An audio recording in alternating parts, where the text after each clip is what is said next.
Sa atong liturhiya, bisan humana ang December 25, ang Pasko, o gahapon gi-welcome nato ang bag-ong tuig, apan liturgically atong hinumduman nga bisan karon o gahangtod sa Epipanya or the Feast of the Epiphany, still Christmas, no? Pasko gihapon. We are still in the Christmas season. O mga igsuon, karong adlaw gisaulog sa tibuok simbahan ang paghandom o memorial of Saint Basil and Saint Gregory. Mga obispo kini sila o doktor sa simbahan. Doktor tungod sa ilang pagpanudlo, tungod sa ilang maabtik nga huna-huna, ilabi na sa pagpadayag o pagpanudlo may tungod sa atong Ginoo. Sa mga igsoon, sa atong pamalandong, ilabi na human kita midawat sa atong manunubos diha sa atong kasing-kasing. Human siya nahimong kabahin sa atong kinabuhi. Ang atong mga pagbasa karon naghahagit kanato una sa tanan sa pagpamalandong kanunay. To have more discernment sa atong kinabuhi, sa atong kasing-kasing. Tungod kay kini giunahan pinaagi sa usa ka simpleng pangutana sa mga pari o sa mga levita nga gipadala ngadto kang Juan. Who are you? Kinsa ka man di ay, no? Siguro bisan kanato nga midawat kang Kristo, nagatubang gihapon kita nining maong pangutana. To have more discernment for this year, ikaduhang adlaw sa bag-ong tuig nga gihatag kanato 2024. Nga kinahanglan kini maong pangutana, kanunay nga magpabilin diha sa atong kasing-kasing o kining maong pangutana tubagon usab sa atong kasing-kasing. Sa manihuan, simple ra ang iyang giingon nga dili ako ang Mesiyas, dili ako ang si Elias, o dili ako usas sa mga propeta, no? Sumaw ka na ang iyang giproclaim una sa tanan. Dugay na niyang gipamalandungan kining tanan nga kinsa siya, apan siya ang tao nga nag-andam sa dalan sa Ginoo. Subuti pasabot nga everyday, even in this new year nga gihatag kanato, kinahanglan kanunay natong andamon ang dalan sa Ginoo. Kanunay natong awanan ang dalan sa Ginoo aron siya sa kanunay magapuyo diha sa atong kasing-kasing.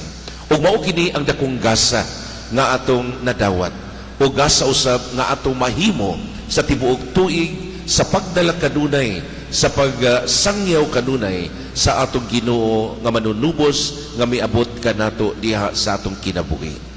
Ikaduha mga igsuon, gihagit kita nga mahimo kitang tingog sama ni Juan. Tingog sa kamingawan, kanunay nagsinggit mahitungod sa Ginoo.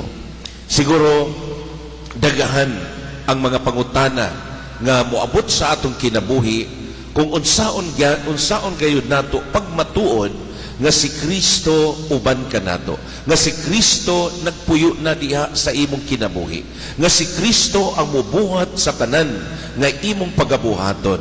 Well, ipakita kanato sa duha ka mga santos sa simbahan, si San Basilio ug San Gregorio. Bisan sa mga hulga sa ilang kinabuhi, nagpadayon sila sa pagtudlo ug pagpaila sa Ginoo diha sa katawhan. Bisan moingon sila nga adunay mga threat sa ilang kinabuhi tungod sa ilang gidala nga pagtuo, apan nagpadayon sila. Ug mausab kini ang atong tingog unta sama ni Juan. Nga andam kita mo singgit, andam kita nga mopadayag nga si Kristo buhi, nga si Kristo ani kanato. Ang atong pagtuo mo'y maglingon kanato ug maghatod kanato kanunay diha sa pagpadayag kaniya pinaagi sa atong mga tingog. Ikatulo mga igsoon, ang kinaiya ni Juan nga magbubunyag nga gipakita kanato, embracing the virtue of humility. Nga diha sa atong pagkinabuhi, dili gayud kita makaingon nga labaw kita sa Dios. nga mabuhat nato ang tanan, because we have to accept that we have that limited capacity sa atong kaugalingon. Usag puti pasabot sa ni Juan, iya gayong giangkon nga siya ubusra sa akong giandaman sa dalan, nga siya ubusra sa muabot kaninyo. Kung ako namunyag kaninyo sa tubig, ang musunod magbunyag kaninyo sa espiritu. Kung aniya ako karon, apan adunay usa nga anaa na kaninyo, wala lang ninyo ilhisiya diya sa inyong kinabuhi. Iyang giangkon nga dili siya labaw sa iyang giandaman o sa muabot bisan sa iyang pagkasikat tungod sa iyang gihimo. So mga igsoon, mausab kini ang tawag kanatong tanan, to live a simple life and to embrace the virtue of humility always, to humble ourselves before the Lord. Siguro mo ni nindot nga attitude nga atong ipakita ilabi na ining bag-ong tuig nga gihatag kanato.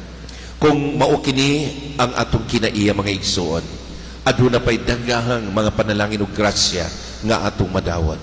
Sa katapusan, nindot ang gisaysay sa atong unang pagbasa nga ang tao nga dili mo dawat o dili mo ila sa amahan o sa anak, bakakon.